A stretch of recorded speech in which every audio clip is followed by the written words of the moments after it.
내가 독일을 선택한 이유는 간단하다. 취직을 해서 먹고 살려고 했던 것이다.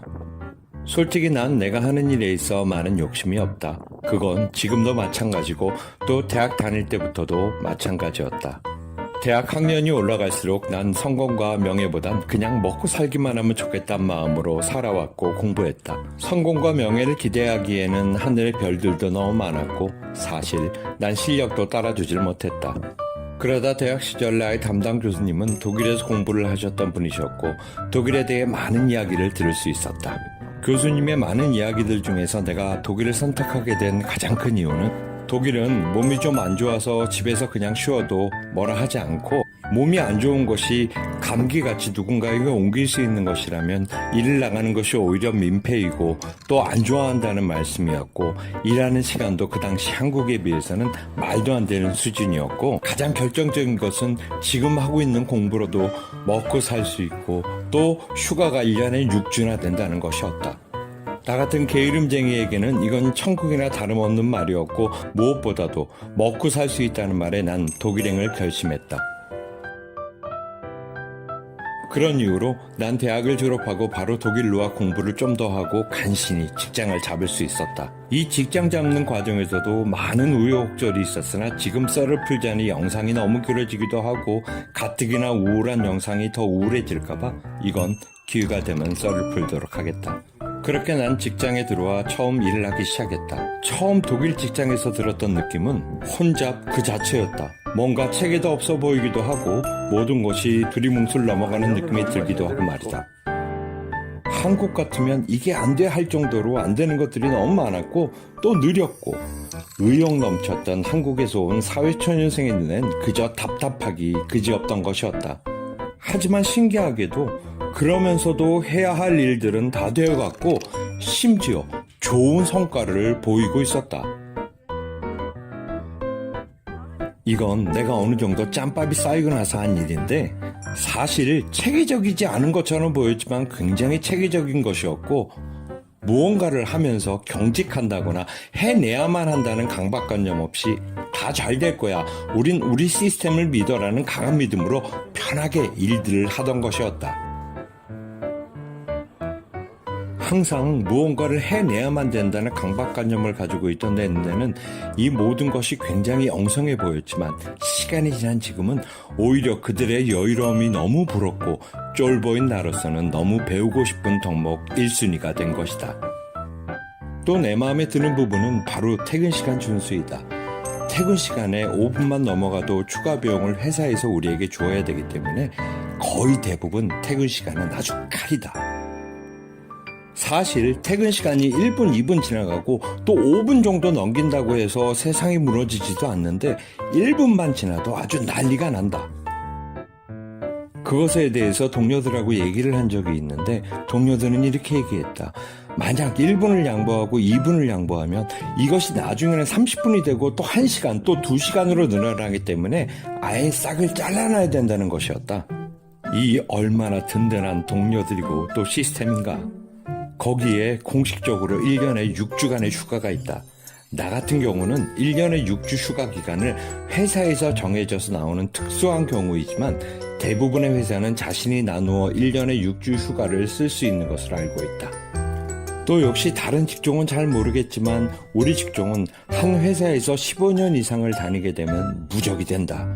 즉, 자를 수 없다는 것이다. 물론 15년이 되기 이전에도 자르는 것이 그렇게 쉬운 일은 아니다. 이러니 정말 15년 이상 된 사람들은 아주 큰 잘못, 아프다고 병가를 내고 놀러 갔다거나 또 아무 말도 안 하고 일을 안 나오거나 또 동료들을 폭행한다거나 또 중범죄를 저지르거나 이러지 않는 이상은 자기가 원한다면 정년이 보장이 된다. 그렇다고 무조건 노동자만 우선시하지는 않는다. 정말 회사가 어려울 때는 휴가비도 몇 년 동안 조금만 받기도 하고 월급도 좀 늦게 받아보기도 했다. 또 이건 나의 경험은 아니지만 같은 직종 사람들에게 들어본 이야기이다. 만약 불가피하게 인원을 감축해야 할 시 같은 동료들의 월급에서 각출해 인원을 줄이는 걸 막는다는 것까지 들어봤다. 물론 정상화가 된 후에는 다들 정상으로 돌아왔다는 이야기까지 들었다. 서로 고통을 분담하는 것이었다. 또 이건 사회 시스템에 관한 이야기인데 그나마 연금제도가 잘 돼 있어서 은퇴 후에 넉넉하진 않지만 어느 정도 연금도 나온다. 거기에 더해 병원비도 공짜, 아이들 학비 즉 대학까지도 공짜다. 독일에선 이런 말이 있다. 돈이 없어서 공부를 못했단 말은 정말 다 거짓말이라는 거다. 그만큼 학생들에 대한 혜택도 굉장히 많은 나라이다. 물론 병원은 의료보험비로 내 월급의 15%를 내야 된다. 연금도 역시 내 월급에서 몇 프로를 떼어가지만 연금보험 역시 반은 회사가 부담을 해준다. 지금까지만 들으면 너무 좋은 것만 같지만 사실 좋은 점이 있으면 안 좋은 점도 분명히 존재하길 마련이다. 지금부터는 그 안 좋은 점들이다. 난 2000년 3월 처음 독일에 와서 공부를 시작하면서 한국에 비해 아주 비싼 독일의 물가를 체험했다. 햄이나 소세지 이런 가공식품을 좋아했던 나로서는 이곳에 그런 가공식품들이 너무 싸서 먹다 버린다는 말을 많이 들었지만 다 거짓부렁이었고 그리 싸지 않았다. 그 당시 한국보다도 비쌌고 맛도 한국 입맛에 맞춰져 있어서 그런지 별로였다. 또 쓸데없이 너무 비싼 물품들이 많았다. 그 중에 문구류가 아주 대표적이었는데 그 당시에 연필 한 자루, 볼펜 한 자루 정도는 1,000원 이하로도 충분히 구할 수 있었고 심지어 1,000원을 가지고도 몇 자루씩을 구할 수 있었던 상황이었는데 여기서는 한 자루에 2, 3,000원씩 하던 것이었다. 또 그 당시 월세도 만만치 않았다. 지금은 한국이 훨씬 비싸졌지만 말이다. 그러다 우연히 같은 학교 일본인 친구와 독일의 물가에 대해서 이야기를 했었던 적이 있었는데 그때가 아마 2002년 정도인 걸로 기억한다. 그때 일본 친구는 독일의 물가가 너무 싸서 살기 좋다는 말을 했고 한국 사람인 나로서는 전혀 이해할 수 없었다. 난 비싼 독일 물가에 허덕이고 있었기 때문이다. 지금이야 일본의 물가가 한국에 비하면 많이 높다라고 생각이 들지 않지만 그 당시 일본의 물가는 높은 편이었다. 하지만 독일은 그렇지 않았나 보다. 그러다 직장을 잡았고 월급을 받기 시작했다. 일을 시작할 당시 유로화의 환율은 고공을 찍고 있었기 때문에 내 월급은 한국 돈으로 환산하여 들으면 꽤 괜찮네 할 정도의 연봉을 받았다. 그리고 그 당시 한국 물가에 대비한다면 꽤 괜찮은 봉급이었다. 그것도 막 일을 시작한 초봉인데도 말이다. 하지만 초봉이 마지막이었을 줄이야. 이놈의 월급은 아주 찔끔씩 오른다는 것이 아주 커다란 문제였던 것이다. 이곳에서는 같은 종류의 노조가 같은 회사 조합과 연봉 협상을 한다. 동일임금 동일노동이라는 것이다. 그러기에 보통 물가 등락에 따라 월급이 올라가는 것이고 물가가 많이 오르지 않았던 독일의 임금 역시 쥐똥만큼씩 오르고 있던 것이었다. 물론 호봉에 따른 월급 상승은 있었으나 4년에 한 번씩 3번이 끝이다. 그 역시 아주 조금씩만 오른다. 한국같이 승진에 따른 연봉차 정도의 임금 상승은 바랄 수도 없는 것이다. 사실 한국의 승진에 따른 월급 인상은 잘 모른다. 하지만 대충 이야기 들은 걸로 유추해보자면 이것보다는 차이가 클 것 같다는 생각이 든다. 또 아까도 말했듯이 아무리 월급이 오른다 하더라도 거의 물가 상승률에 맞춰지다 보니 남는 것도 거의 없었다. 또 전세라는 개념이 없는 독일이기에 집에 관해서 나가야 되는 돈이 꽤 크다는 것이다. 이놈의 집에 대해서 썰을 풀자면 또 한 꼭지가 나오니 그건 남겨두고 다음에 썰을 풀도록 하겠다. 지금 현재 내가 직장을 잡고 돈을 벌기 시작한 15년이 지난 지금 그때 일본인 친구의 말이 아주 공감이 많이 간다. 한국 물가는 너무 비싸졌고 나 사는 건 나아지지도 않고 제자리인 것 같은데 한국에 살고 있는 지인들은 그렇지 않게 보였고 그 당시 내가 받은 월급을 부끄러운 듯 자랑 아닌 자랑을 하던 나는 지금 완전히 꼬리를 내려버렸다. 어쩌다 가끔 한국을 방문하게 되면 한국의 물가를 보고 나는 안습이 될 수밖에 없었다. 하지만 그나마 다행인 건 독일의 일상생활 물가는 지금 한국보다 훨씬 높지 않아 여기서 사는 건 그럭저럭 살 수 있을 정도이니 말이다. 이번엔 은퇴 후 연금에 관한 건데 앞에서 말했듯이 연금 제도가 어느 정도 잘 되어 있기 때문에 은퇴 후 다달이 죽을 때까지 일정 금액을 받을 수 있다.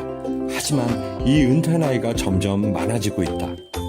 지금쯤 은퇴하는 동료들을 보면은 63세에 은퇴를 하고 그보다 조금 더 젊은 동료들은 65세. 난 만 67세까지 일을 해야 100% 연금을 받을 수 있다. 나의 꿈인 놀고 먹는 것은 아직 보이지도 않는다는 것이다. 이 부분은 좋을 수도 안 좋을 수도 있는 부분인데 나 같은 쫄보이자 게으름쟁이에게는 아주 좋은 것이다. 여기서는 남들보다 열심히 하면 정말 남들보다 많은 일을 하게 된다. 더 생기는 거 없이 말이다. 자신이 욕심이 있고 좋아해서 그런 걸로 스스로 동기부여를 할 수 있다면 모를까 돈으로는 그런 동기부여를 할 수 없다는 것이다. 그렇다 보니 좋은 점은 경쟁이 덜하다는 것이고 나 같은 쫄보도 마음 편하게 일할 수 있다는 것이다. 뭐 어딜 가나 스스로 동기부여를 잘하는 사람들도 있지만 그건 나 같은 쫄보이자 게으름뱅이에게는 전혀 해당 사항이 아니니 말이다.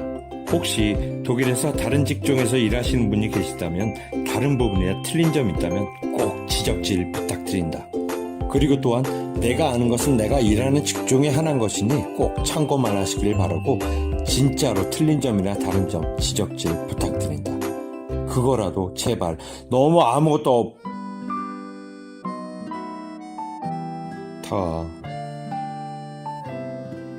참 사람이란 게 간사한 것이 처음에는 이렇게 편하게 직장 생활을 해도 되나 하며 매일 꿀 빨고 산다는 생각으로 살아갔지만 너무 또 타성에 젖어 있으니 이것도 힘들고 불만도 튀어나오기도 한다. 물론 그렇다고 전혀 스트레스가 없다는 이야기는 아니고 아무리 편해도 그 나름의 스트레스는 존재하고 힘든 점은 분명히 있다.